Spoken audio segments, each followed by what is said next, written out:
Salut tout le monde et bienvenue sur Black Box. Aujourd'hui, j'aimerais vous présenter les meilleurs discours africains jamais prononcés. Eh ben, en écoutant tous ces discours, ça m'a inspiré quoi. Et je me suis lancé moi aussi dans la poésie. Nous avons tous un poète en nous et j'ai laissé le mien sortir. Admirer l'œuvre d'art. Oh, Afrique, terre de nos ancêtres, terre de notre héritage, terre d'avenir et d'espoir. Alors, c'était comment? J'étais presque, n'est-ce pas?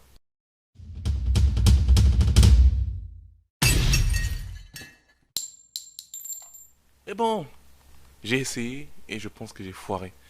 Tout juste après l'intro pour le vrai discours africain. À tout à l'heure.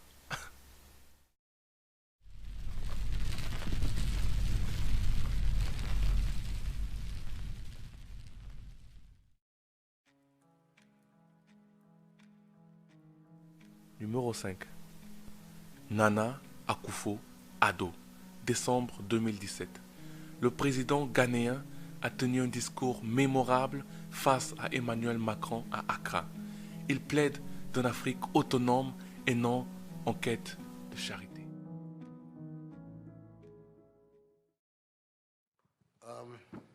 I hope that the comments I'm about to make will not offend the questioner too much and some people around here. We can no longer continue to make policy for ourselves, in our country, in our region, in our continent, on the basis of whatever support the Western world or France or the European Union can give us. It will not work. It has not worked, and it will not work. It is not right for a country like Ghana, 60 years after independence, to still have its health and education budgets being financed on the basis of the generosity and charity of European taxpayers. By now, we should be able to finance our basic needs ourselves. And we're going to have those energies working in our countries if we begin to build systems that tell the young people of our country that their hopes, their opportunity are right here with us.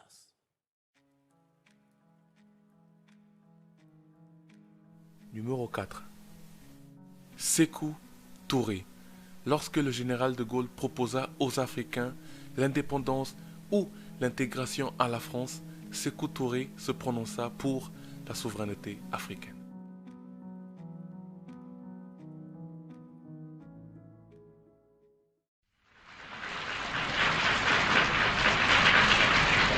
L'analyse logique et une connaissance de plus en plus grande de nos valeurs particulières, de nos moyens potentiels, de nos possibilités réelles, nous laisse cependant exempts de tout complexe et de toute crainte. Nous sommes uniquement préoccupés de notre avenir et soucieux du bonheur de notre peuple. Nous avons, quant à nous, un premier et indispensable besoin, celui de notre dignité.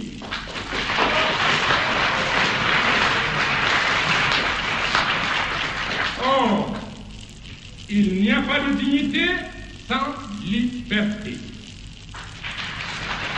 Car tout assujettissement, nous préférons la pauvreté dans la liberté à la richesse dans l'esclavage.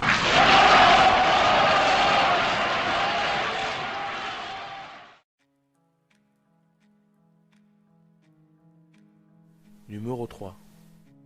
Nelson Mandela. En 1964, Nelson Mandela est condamné pour sabotage contre le régime d'apartheid en Afrique du Sud. Il passera au total 27 ans en prison. Le pacifique Mandela est contre toute action violente, mais n'en est pas moins prêt à mourir pour ses idéaux.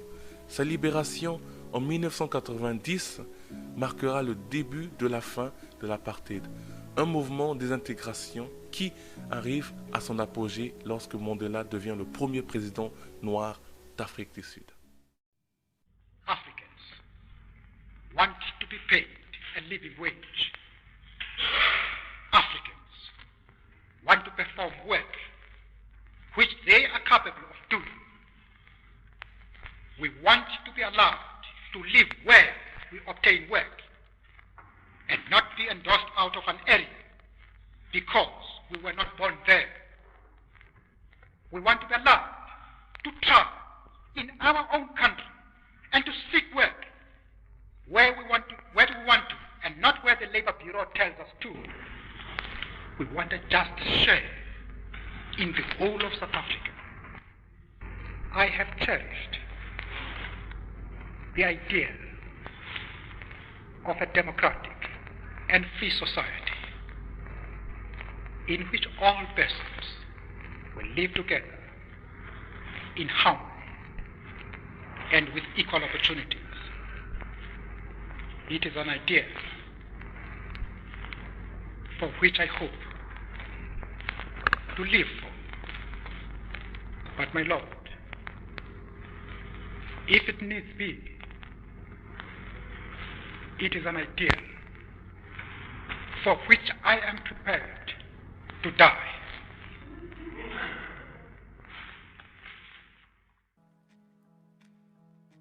Numéro 2. Patrice Lumumba. Discours tenu le jour de la proclamation de l'indépendance de la République démocratique du Congo le 30 juin 1960. Combattants de l'indépendance, aujourd'hui victorieux, je vous salue au nom du gouvernement congolais. Nous avons connu les ironies, les insultes, les coups que nous devions subir matin, midi et soir, parce que nous étions des nègres. Nous avons connu que la loi n'était jamais la même, selon qu'il s'agissait d'un blanc ou d'un noir. Qui oubliera les fusillades, les cachons furent brutalement jetés, ceux qui ne voulaient plus se soumettre au régime d'injustice, d'oppression et d'exploitation.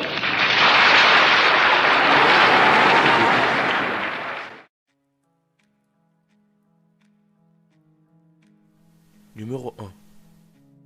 Thomas Sankara.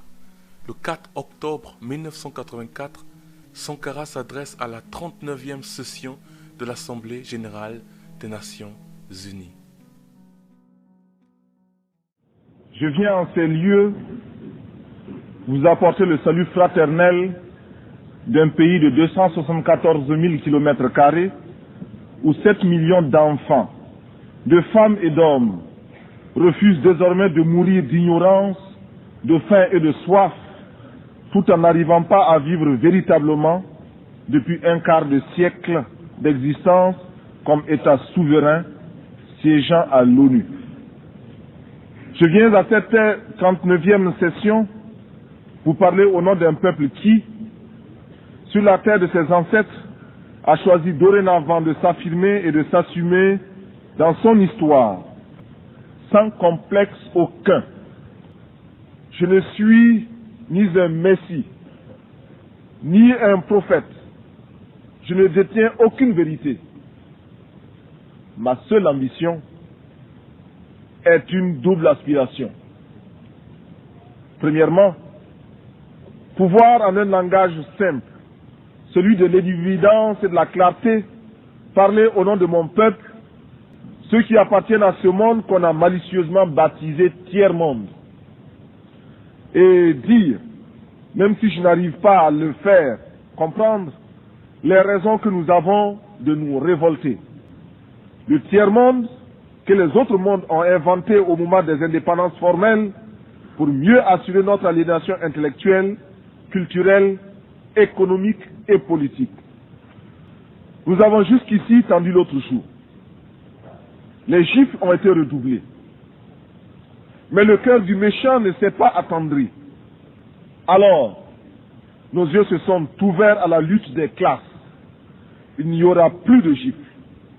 À bas la réaction internationale, à bas l'impérialisme, à bas le néocolonialisme, à bas le fantoschisme, Gloire éternelle aux peuples qui luttent pour leur liberté.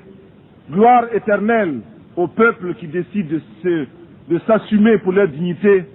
Victoire éternelle aux peuples d'Afrique, d'Amérique latine et d'Asie qui luttent. La patrie ou la mort, nous vaincrons. Je vous remercie.